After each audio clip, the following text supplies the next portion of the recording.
Hello and welcome to ILTV's Israel Daily. I'm Aaron Porras, and coming up in today's newscast, Israeli forces conduct their third straight day of raids in Jenin as terror attacks and attempts continue undeterred. Meanwhile, mics in the mugs discovered, supposed gifts from the Chinese embassy supposedly laden with recording devices. And finally, Israeli experts providing a detailed look at their latest and most advanced efforts to protect the environment, and in particular, our underwater ecosystems.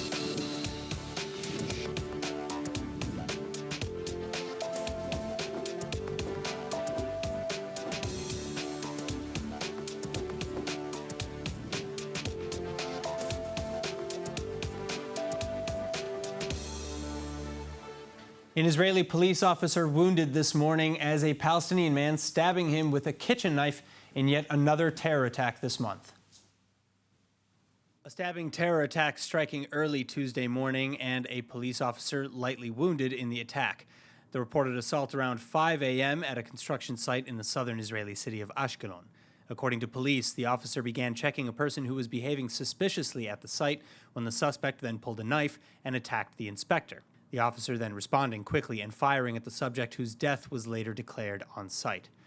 Police saying that the suspected terrorist, a resident of Hebron in Judea and Samaria, who was working in Israel illegally, similar to several other recent terrorists who've been part of the wave of attacks, leaving 14 Israelis dead and well over a dozen more injured in the past few weeks alone. So meanwhile, as part of ongoing preventative measures, IDF soldiers entering the city of Jenin and other areas on Tuesday for the third straight day of arrest raids. At least 14 Palestinians suspected of involvement in terrorist activity reportedly detained, several of whom members of terror groups like Hamas, and at least 4 vehicles and 2 weapons likewise seized. And then again, this coming after multiple other terror attempts reported on Monday alone, including a yet unconfirmed report of a Palestinian security officer who attempted to carry out a shooting attack inside an Israeli settlement.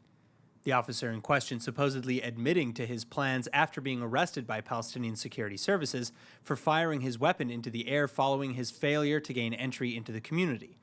Though unlike many other officials within the PA who've been quick to offer support for the recent terrorism, Palestinian security services attempting to distance themselves from this attacker, saying that, quote, he doesn't represent the PA system. This as the Israeli High Court ruling that the Palestinian Authority can be found liable for terror by virtue of its so-called pay-for-slay policy, the policy referring to monthly stipends paid by the PA to convicted terrorists or their families for life, and on a prorated scale depending on the death and damages caused.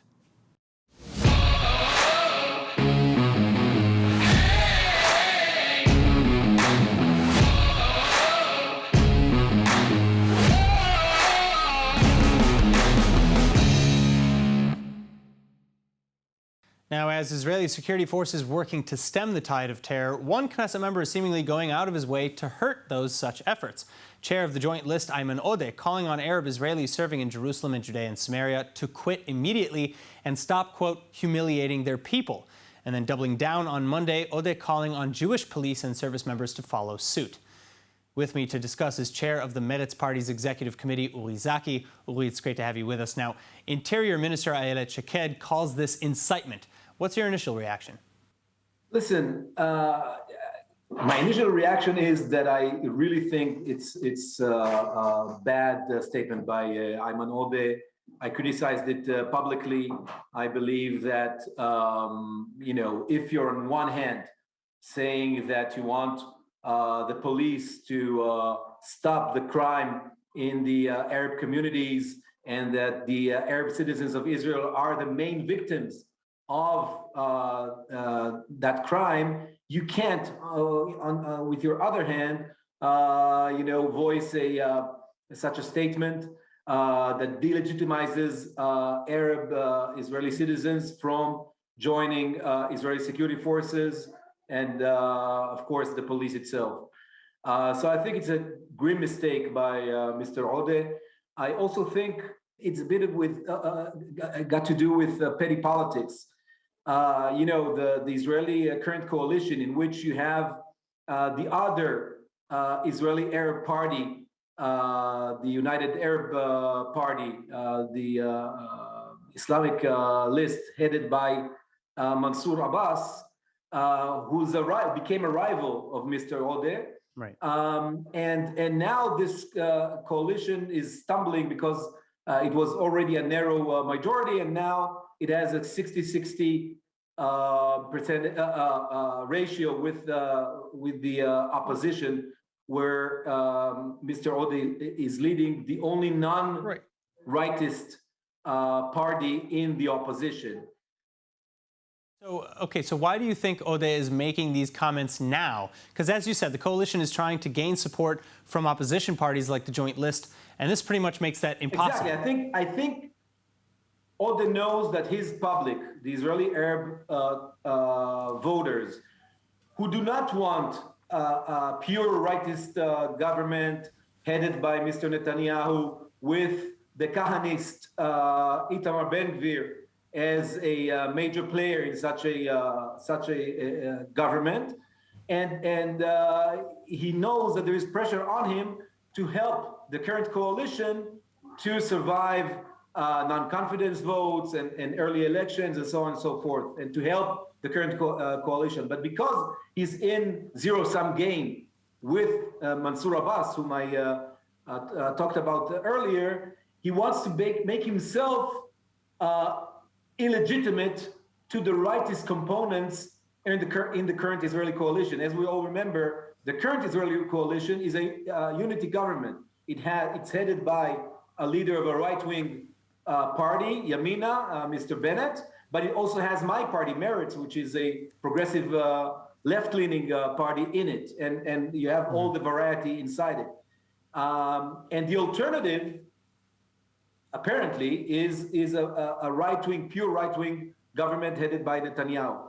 So Odeh wants, on the one hand, to topple this government, but not to be blamed for doing so. So what he's doing is making himself illegitimate to the right-wing components of the coalition. That's petty politics in a very in a time of great tensions between Jews and Arabs, seculars and religious Jews, and that's not the time to pour fuel on that fire. So do you think that this actually reflects any meaningful portion of Arab Israeli constituents, or is it offensive maybe to their intelligence and sense of agency, especially considering that the police officer who was killed in a recent attack was himself Arab Israeli? Listen, I don't want to dismiss totally, there are huge conflicts of identity for Israeli Arabs, especially when you join security forces in Israel. Many times the rival you'll encounter are Palestinian Arabs themselves, and many times, East Jerusalem is not part of the original sovereign Israel, right? It was annexed in 1967, so the population there, it considers itself occupied. So I don't want to dismiss it. It's not that it has no ideological grounds, nor can I say that it doesn't have any support. But Mr. Odeh, throughout his career, was a person of compromise, of suggesting a different joint cooperation between Jews and Arabs. By doing so, by saying such a harsh thing, that actually calling Arabs who join the security forces, and namely the police, as traitors of their own people. That's something that is even if it has support, someone like Odeh should not be supporting such really extreme statements. Well, Rizaki, thank you so much. Thank you.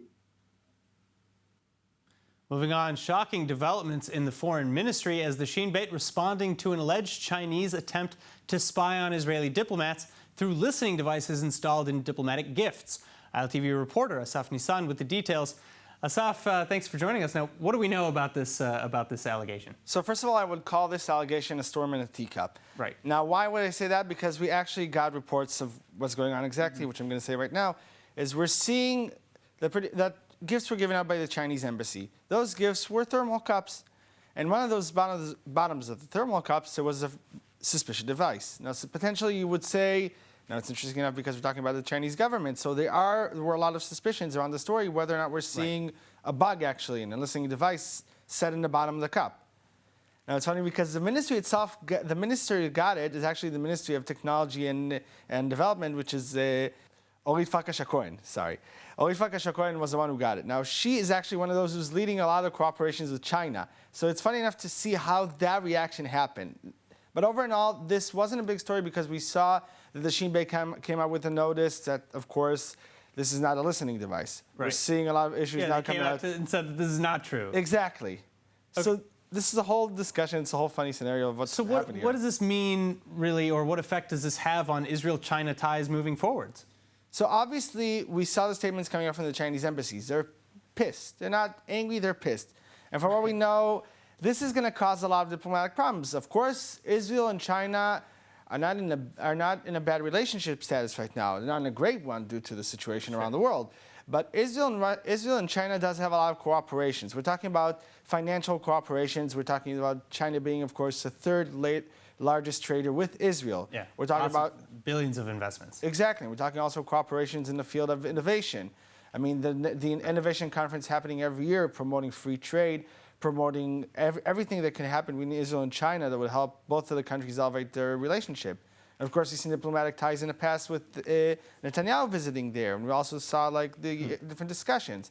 So this is not a surprise that we could see a bit of backlash coming out. Now, potentially how big it is, we can't be sure. No. All right, well, so, how does this then extend to the rest of the world? What are the wider diplomatic consequences for such a scandal, really?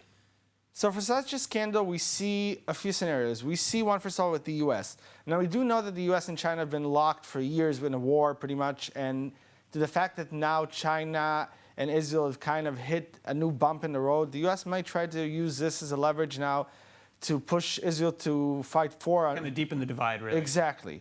I mean, the Chinese also said that this entire story, in their opinion, is pretty much like trying to drive a wedge between both countries. The relationship is good. The relationship is overall is pretty good, but the U.S. could be a potential gainer. Another one, of course, could be Russia, because we're talking about one of the only allies Russia still has. Now, the Chinese potentially, if this was, let's say, some sort of bug, the Chinese could have sold that information to Russia, and thus the Russians get something from behind the lines. And of course, let's not forget Iran, which is standing even on a bigger precipice. All right, well, it'll be interesting to see, what the actual consequences going forward, if there are any. Asaf, thank you so much for joining us. Thank you so much. In other news, the Bank of Israel is shocking the public today in announcing that benchmark interest rates are set to increase for the first time since 2018, and the increase is more than threefold. With me to explain what this means is chief economics commentator at the Kalkalis News, Adrian Filut.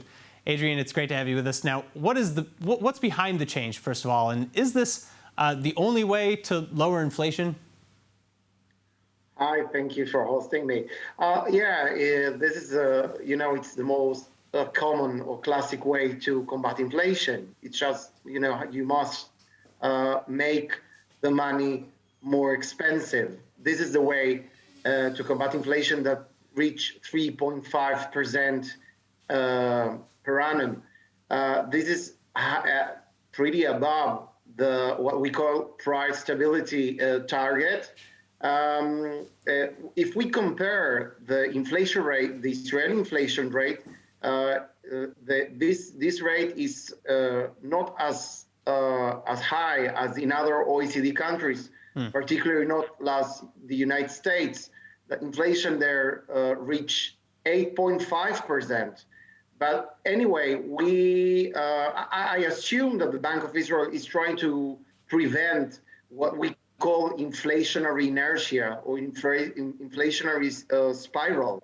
And this is the only way to combat it, or the main way, the main tool that the Bank of Israel has is as you mentioned, the benchmark interest rate. All right, well, so as you mentioned, the rate is going from 0.1% to 3.35%. What does that mean at the end of the day for Israeli citizens in real numbers, particularly in day-to-day life? As you may know, this small change, it's not really transcendental. But at the end of the year, we supposed to witness a benchmark interest rate of 1.5%. That is So this a is little more than bit, double. Oh, higher. 1.5. Oh, okay. Yeah, this is higher. Yeah, 1.5%. We are right now 0.35%. Right. We expect, according to the Bank of Israel declaration, another 5 hiking in interest rates. So the main thing that we will feel is we have less money in our pocket. Namely, loans will be more expensive, particularly mortgage will be more expensive. Yeah, I was going to ask, how does this affect the housing market and other such commodities? Already, it's very expensive for the average family. So the main goal of the Bank of Israel is trying to prevent that life in Israel is getting even more expensive. That's what's going on, for example, in UK, in the US, in EU countries, that they have been, for example, energy prices soaring during the last year, particularly after the Ukrainian war. So they must at this point they are trying to stop this inflation, but definitely we will feel during the next months we will witness more inflation until we start to feel that inflation is getting back to the price stability target. So I'm not having very good news for now, right. But I hope that in the following month we will feel a sort of we will see the inflation rate getting back to normal levels. All right, so we actually understand, though, that the benchmark inflation is not the only rate that's going to see a hike this year. What else can we expect? We will see another, according to the Bank of Israel declaration, we will see another 5. They will rise in the following 5 meetings. The interest rates as well, and they are doing that actually when we analyze the whole macroeconomic picture. It's a very good time to do this kind of stuff since we are witnessing extremely high economic growth, 8.2 annually. It's, I think, the second best ever. Actually, in the last quarter of 2021, Israeli economic growth was 17%. That it's a massive amount of economic growth. And on the other side, we are witnessing as well one of the lowest rate of unemployment ever, 3.2. Right. This is even lower than pre-pandemic levels. Adrian, thank you so much for joining us again today and for your insights. My pleasure. Thank you very much. And now for a little escapism, as we're just ahead of Passover and the heavy tourism season. We'll be updating you weekly on all of the Israel tourism-related news that you should probably hear. And with us to deliver is ILTV reporter Marnie Shamroth. Marnie, it's great to have you. So tell us what you got. Thank you, Aaron. So, as you said, you can keep up to date with us on everything new in tourism and traveling. So let's get started. After 2 years in which many of us gave up our annual vacation abroad and chose to stay at home or vacation at home in Israel, it seems that the sky is finally opening up for Israelis, who are taking advantage of the decreasing wave and are returning to flying, with the number of leaving almost reaching the same amount as before the corona outbreak. In March alone, about 500,000 Israelis traveled abroad, similar to March 2019 before the pandemic crisis. In addition, according to the Central Bureau of Statistics, in the first quarter of the year, 1 million departures were recorded abroad, compared to 1.5 million in the first quarter of 2019. Tourists are also returning to Israel. 170,000 tourist arrivals were reported last month, about a third of which came from the U.S. In March last year, only about 6,700 tourists arrived in the country, following the government's closed sky policy. So for anyone who's wondering where their next vacation will be, we highly recommend coming to Israel. And in the following panels, we will update of locations exactly where to travel. On to the next thing. Leave what you're doing right now and come eat at Jerusalem's Tasting the World Festival, which is underway for the month of April. The festival will take place this year between April 10th and 14th, about a week before Passover, in Gan Abonim at the foot of the Jaffa Gate. Dozens of leading chefs will take part in the culinary event, initiated by the Ministry of Jerusalem and Heritage and produced by the East Jerusalem Development Company. Among the chefs who will participate in the festival, big names such as Shaul Ben Aderet, Blue Rooster, Nissim Segev, Segev's Hamburger, and more. As part of the festival, huge backdrops will be placed to represent the various countries, and food complex will be featuring musicians and entertainment. Chef's dishes will cost up to about 35 shekels per serving. And let's end this segment with the amazing news of El Al's newest CEO, the first woman to ever head Israel's leading airline. El Al is reaching new heights, and for the first time in its history, there will be a female CEO led by Dina Bental Genencia. This news should not be taken for granted, especially in the light of the managerial nature of El Al and the controlling shareholders of the company.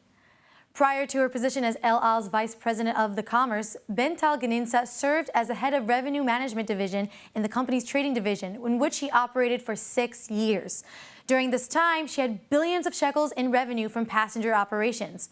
Not only was she chosen for the reason for someone who grew in the company, but in the gender aspect, this will be the first time that a woman will serve as a CEO in the largest airline in Israel. In the aviation industry, the proportion of women sitting in the CEO's chair is marginal, but on a changing trend. Among the prominent CEOs is Anne Rigaud, CEO of Air France. KLM also recently had a chosen woman, and Marion Rintel for the position of CEO. And that's it for us today. Back to you, Aaron. Thanks so much, Marnie. It was great to have you. All right, in other news, scientists largely in agreement that climate change is still marching forwards at an increasingly alarming rate, and few environments are feeling the effects as strongly as in the coral reefs around the globe. But thankfully, marine researchers at Ben Gurion University of the Negev in Israel getting closer and closer to a solution. Coral reefs. These microcosmic environments spread all across the globe are among the most biodiverse parts of the planet, hosting at least 25% of all known marine life. But they're dying, losing the battle to climate change, overfishing, and pollution, among other threats. So what's being done? Well, at the Dolphin Reef Research Lab in Eilat, part of Ben Gurion University of the Negev, the answer is quite a bit. One thing that we do is we take corals, 2 different corals, each having its own capacities to withstand specific stresses, and we put them together. And when we put them together, the new chimeric coral, the new chimera, can withstand stresses such as temperature, such as alkalinity, such as pollutions, much better than each of those 2 individuals. Now finally, this is just one of the incredible discoveries and advancements set to be presented at the upcoming Celebrating the Remarkable 2 free virtual event hosted by Americans for Ben Gurion University on May 1st at 1 p.m. Eastern and presented by none other than Israeli-American actress, activist, and author Noah Tishby. You know, they say that necessity is the mother of invention. And BGU, the truth is, has been doing climate-saving work now for more than 50 years. We're the University of the Negev.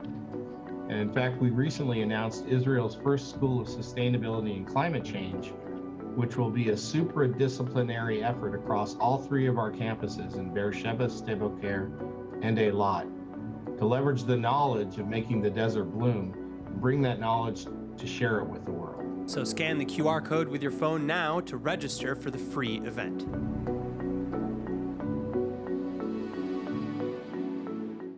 All right, now let's take a look at the weather forecast. Partly cloudy skies expected tonight and tomorrow across the country, and with a slight cooling this evening for an average low of about 51 Fahrenheit or 11 degrees Celsius. Then tomorrow, the highs resting at a very comfortable 68 degrees Fahrenheit or 20 degrees Celsius. All right, that's it for today's news. But for more of the latest updates from Israel, make sure to head to ILTV.tv or to an app store and subscribe to our newsletter as well as to our new streaming platform, ILTV+. It's available on all devices and on Roku and Amazon Fire TV. I'm Aaron Porras. Be well, and thank you so much for watching.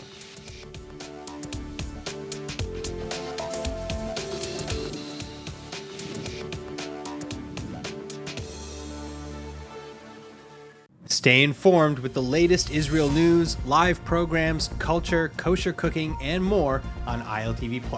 Subscribe on any device now and get a free month trial. Go to www.iltv.tv, add ILTV+ on Roku, or download ILTV Plus from the Apple or Android app stores.